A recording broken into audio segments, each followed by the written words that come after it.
আসসালামু আলাইকুম ওয়া রাহমাতুল্লাহি ওয়া বারাকাতুহু। ইন্নাল হামদালিল্লাহি নাহমাদুহু ওয়া নাস্তাঈনুহু ওয়া নাস্তাগফিরুহ ওয়া নাউযু বিল্লাহি মিন শুরুরি আনফুসিনা ওয়া মিন সাইয়্যাতি আ'মালিনা। মান ইয়াহদিল্লাহু ফালা মুদিল্লা লাহু ওয়া মান ইউদ্লিল ফালা হাদিয়া লাহু। ওয়া আশহাদু আল্লা ইলাহা ইল্লাল্লাহু ওয়া আশহাদু আন্না মুহাম্মাদান আবদুহু ওয়া রাসূলুহু। ফাইন্না খায়রাল হাদিসি কিতাবুল্লাহ ওয়া খায়রাল হাদি হাদিয়ু মুহাম্মাদিন সাল্লাল্লাহু আলাইহি ওয়াসাল্লাম ওয়া শাররাল উমুরি মুহদাসাতুহা ওয়া কুল্লা মুহদাসাতিন বিদআহ ওয়া কুল্লা বিদআতিন দালালাহ ওয়া কুল্লা দালালাতিন ফিন্নার। فقد قال الله تعالى في كلامه المجيد وفي فرقانه الحميد. أعوذ بالله من الشيطان الرجيم. بسم الله الرحمن الرحيم. يا أيها الذين آمنوا اتقوا الله حق تقاته ولا تموتن إلا وأنتم مسلمون. وقال الله تعالى في كلامه المجيد إن الدين عند الله الإسلام. وقال الله تعالى أعوذ بالله من الشيطان الرجيم واعتصموا بحبل الله جميعا ولا تفرقوا. الحمد لله। আল্লাহ সুবহানাহু ওয়া তাআলার দরবারে লাখো কোটি শুকরিয়া আদায় করি, যিনি আমাদেরকে প্রতি জুমার দিনের ন্যায় আজকেও জুমার সালাত আদায় করে দিয়েছেন, আদায় করার তৌফিক দিয়েছেন। এজন্য আমরা সকলেই পড়ি আলহামদুলিল্লাহ। দুরুদ ও সালাম পাঠ করি মানবতার মুক্তির দূত প্রিয় নবী বিশ্বনবী মুহাম্মদুর রাসূলুল্লাহ সাল্লাল্লাহু আলাইহি ওয়াসাল্লামের প্রতি। আল্লাহুম্মা সাল্লি আলাইহি আল্লাহুম্মা বারিক আলাইহি। আলহামদুলিল্লাহ, আমরা আজকে জুমার খুতবায় আলোচনা করব যে আল্লাহ সুবহানাহু ওয়া তাআলার কাছে সবচেয়ে বেশি গ্রহণযোগ্যতা হচ্ছে দিন হিসেবে পছন্দ হচ্ছে ইসলাম। বর্তমানে আমরা একটি রিপোর্ট দেখেছি যে পৃথিবীতে মুসলিমদের সংখ্যা দিন দিন বাড়ছে। আমরা বলি আলহামদুলিল্লাহ। হয়তো খুব কিছুদিন পরেই খুব দ্রুতই ইসলাম পৃথিবীর সর্বশ্রেষ্ঠ এবং সংখ্যাগরিষ্ঠ লোকের ধর্মে পরিণত হবে ইনশাআল্লাহুল আজিজ। বর্তমান যারা রয়েছে তাদেরকে টপকিয়ে মুসলিমরাই সংখ্যাগরিষ্ঠ হচ্ছে, এমনটাই আমরা রিপোর্টে দেখলাম। তো আলহামদুলিল্লাহ, আমরা বলতে চাই যে শুধুমাত্র সংখ্যায় বেশি হলে হবে না, এটা খুব একটা গুরুত্বপূর্ণ বিষয় নয়। বরং সংখ্যা যদি কমও হয় তবুও আমরা আল্লাহ সুবহানাহু ওয়া তাআলার পছন্দের ধর্মের মধ্যে আমরা যে জন্মগ্রহণ করেছি, আল্লাহ সুবহানাহু ওয়া তাআলা আমাদেরকে যে দিন হিসাবে ইসলামকে সাব্যস্ত করেছেন আমাদের জন্য যে ইসলাম ধর্মটা নির্ধারণ করেছেন, আমাদেরকে মুসলিম হিসাবে প্রেরণ করেছেন, এজন্য আমরা আরও একবার শুকরিয়া আদায় করি আলহামদুলিল্লাহ। পবিত্র কোরআনুল কারীমের মধ্যে আল্লাহ সুবহানাহু ওয়া তাআলা বলেন ইন্নাদ-দীনা ইনদাল্লাহিল ইসলাম, যে নিশ্চয়ই আল্লাহর নিকট পছন্দনীয় ধর্ম হচ্ছে ইসলাম।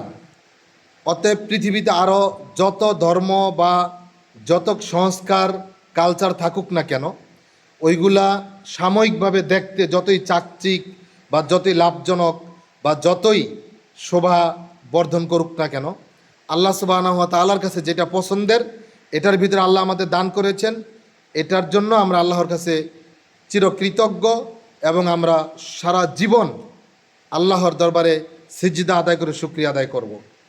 আর আমাদের এই ইসলাম ধর্মে শুধু জন্মগ্রহণ করলেই হবে না, আমাদের মুসলমানদের গুরুত্বপূর্ণ একটি বিষয় হচ্ছে যেটা আল্লাহ সুবহানাহু ওয়া তাআলা অন্য একটি আয়াতের মধ্যে বলেন ওয়াতাসিমু বিহাবলিল্লাহি জামিআন ওয়া লা তাফাররাকু, যে তোমরা কি করো, আল্লাহর রজ্জুকে সকলে মিলে আঁকড়ে ধরো, ঐক্যবদ্ধভাবে মজবুতভাবে আঁকড়ে ধরতে বলা হয়েছে। ওয়া লা তাফাররাকু, তোমরা পরস্পর বিভক্ত হইও না, ফারাক হইও না। আমাদেরকে বিভক্ত হতে আল্লাহ সুবহানাহু ওয়া তাআলা নিষেধ করেছেন। কেননা আজকে আমাদের বিভক্তিতে আমাদের শক্তি কমে যায়। আপন দুই ভাই যদি মিল থাকে তাহলে পাড়া প্রতিবেশীরা এই দুই ভাইয়ের বাড়ি সম্পদ কোনো কিছুর কোনো ক্ষতি করতে পারে না। কিন্তু যদি এই দুই ভাইয়ের মধ্যে মিল না থাকে, পাড়া প্রতিবেশীদের কান পড়ায় যদি তারা একে অপরকে ভুল বুঝে বসে থাকে, তাহলে দেখবেন ওই দুই ভাইয়ের সম্পদ, সহায় সম্বল সব ধীরে ধীরে হাতছাড়া হয়ে যায়।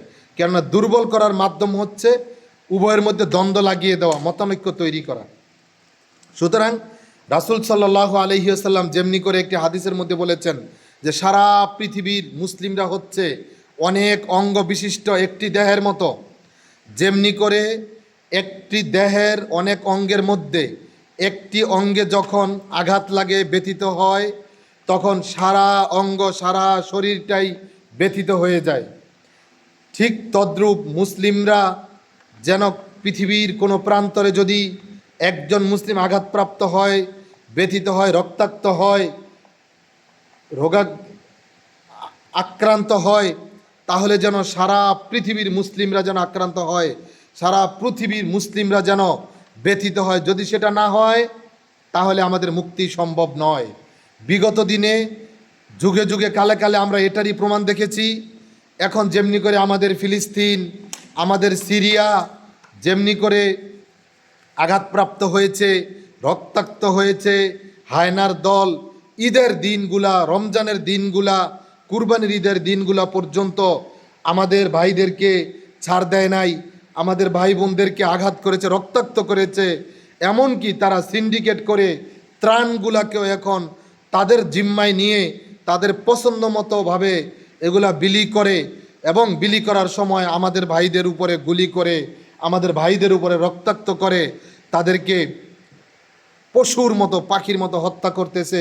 অথচ আজকে আরব বিশ্ব তথা মুসলিম বিশ্ব তথা ওআইসি নীরবে বসে বসে আমরা রূপ দেখছি, তামাশা দেখছি, খেলা দেখছি।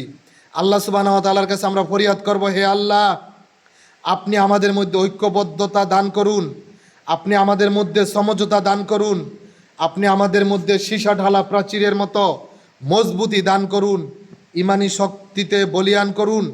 কেননা আমরা আজকে নিজেদের বিভক্তির কারণে, আমরা নিজেদের অলসতার কারণে, অধ্যাবসায় না থাকার কারণে, জ্ঞান বিদ্যা শিক্ষা না থাকার কারণে, আমাদের মধ্যে ধৈর্য সহনশীলতা সার এবং ত্যাগের যেই মহত্বতা এটা না থাকার কারণে আজকে আমাদের ভাইয়েরা আমাদের চোখের সামনে দলে দলে পাখির মতো মারা যাচ্ছে, আমরা কিছুই করতে পারছি না।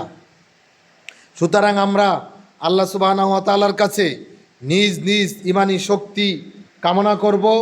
আল্লাহ সুবহানাহু ওয়া তাআলা যেন আমাদেরকে প্রত্যেকটা মুসলিমকে ইমানি শক্তি দান করেন, বেশি বেশি করে ইলম অর্জন করার তৌফিক দান করেন এবং তাকওয়া অর্জন করার তৌফিক দান করেন। কেননা আল্লাহ সুবহানাহু ওয়া তাআলা বলেন, তাকওয়া অর্জনের জন্য যিনি বলেন, ইয়া আইয়ুহাল্লাযীনা আমানুত্তাকুল্লাহ, হে ইমানদারগণ তোমরা আমাকে ভয় করো, আল্লাহকে ভয় করো। ইয়া আইয়ুহাল্লাযীনা আমানুত্তাকুল্লাহ, হে ইমানদারগণ তোমরা আল্লাহকে ভয় করো, হাক্কা তুকাতিহি, যেভাবে তাকে ভয় করা উচিত সেইভাবে ভয় করো। ওয়ালা তামুতুন্না ইল্লা ওয়া আনতুম মুসলিমুন, এবং তোমরা মুসলিম না হয়ে মৃত্যুবরণ করো না। প্রিয় ভাইয়েরা, সাবধান, আল্লাহ সুবহানাহু ওয়া তাআলা আমাদেরকে মৃত্যুবরণ করতে নিষেধ করেছেন মুসলিম না হয়ে। অথবা আমরা যাতে কোনো অবস্থাতেই ইমানকে শক্তিশালী না করে মুসলিম না হওয়া পর্যন্ত, যতক্ষণ পর্যন্ত না জীবনের প্রতিটি ক্ষেত্রে প্রতিটি কাজে আল্লাহকে ভয় না করি, আল্লাহর কাছে আত্মসমর্পণ না করি, ততক্ষণ পর্যন্ত আমরা মুসলিম হতে পারবো না। অতএব আমাদেরকে প্রকাশ্যে ও গোপনে সদা সর্বদা সব সময়ে আল্লাহকে ভয় করতে হবে। ছোটোখাটো বিষয়ে দ্বন্দ্বে জড়িয়ে নিজেদের ঐক্য নষ্ট করা, এটাও আল্লাহকে ভয় না পাওয়ার একটা শামিল অন্তর্ভুক্ত। অতএব আমরা সর্বাবস্থায়, যে কোনো অবস্থায় আমরা আল্লাহকে ভয় করতে চেষ্টা করব ইনশাআল্লাহুল আজিজ, এবং আল্লাহর কাছে ফরিয়াদ করব, হে আল্লাহ, আপনি আমাদেরকে আপনার ভয় দান করেন এবং আমাদের মধ্যে ঐক্যবদ্ধতা দান করেন। আমরা সারা পৃথিবীর মুসলমানরা যেন ঐক্য হয়ে আমরা যেন রাসূল সাল্লাল্লাহু আলাইহি ওয়াসাল্লাম ঘোষিত যেই শাম দেশ, এই শাম বাইতুল আপনার যে বাইতুল্লাহ রয়েছে মসজিদুল আকসা, এই জেরুজালেম কেন্দ্রিক মসজিদুল আকসার নেতৃত্বে, এই ফিলিস্তিনের নেতৃত্বে আমরা যেন সারা পৃথিবীর মুসলমানরা ঐক্যবদ্ধ হয়ে যেই জালিম শক্তি রয়েছে, দখলদার শক্তি রয়েছে, তাদের বিরুদ্ধে আপনার রাস্তায় জিহাদ করে আমরা যেন আপনার ঘর এবং আপনার বান্দাদের রক্ত জান মালের যেন আমরা হেফাজতে এগিয়ে ভূমিকা রাখতে পারি, সেই তৌফিক দান করুন। আমরা আল্লাহ সুবহানাহু ওয়া তাআলার কাছে এই ফরিয়াদ করি, আল্লাহুম্মা আমিন। হে আল্লাহ, আপনি আমাদেরকে ইমানি বলে আমলে বলে বলিয়ান করেন, আপনার পক্ষ থেকে আমাদেরকে শক্তি দান করেন। আপনার শক্তি ছাড়া আমাদের কোনো শক্তি নাই। আপনি বড় দয়াবান, আপনি বড় মেহেরবান, আপনি বড় রহমান। আপনার দয়া আমরা কামনা করি। আপনার দয়া ব্যতি রেখে আমাদের কিছুই করা সম্ভব না। আপনার দয়া ছাড়া আমরা শক্তিহীন, আমরা দুর্বল। তাই আপনি আমাদেরকে শক্তি দান করুন, দয়া করুন, ইমানের বলে বলিয়ান করুন, এবং মুসলিম না হয়ে আমাদের কবরের ডাক দিয়েন না, মৃত্যুর ডাক দিয়েন না। আমাদেরকে মুসলিম, তাকওয়াধারী মুসলিম হওয়ার তৌফিক দান করুন। ও আখিরু দাওয়ানা আনিল হামদুলিল্লাহি রাব্বিল আলামিন। সুবহানাকাল্লাহুম্মা বিহামদিক আশহাদু আল্লা ইলাহা ইল্লা আনতা আস্তাগফিরুকা ওয়া আতুবু ইলাইক।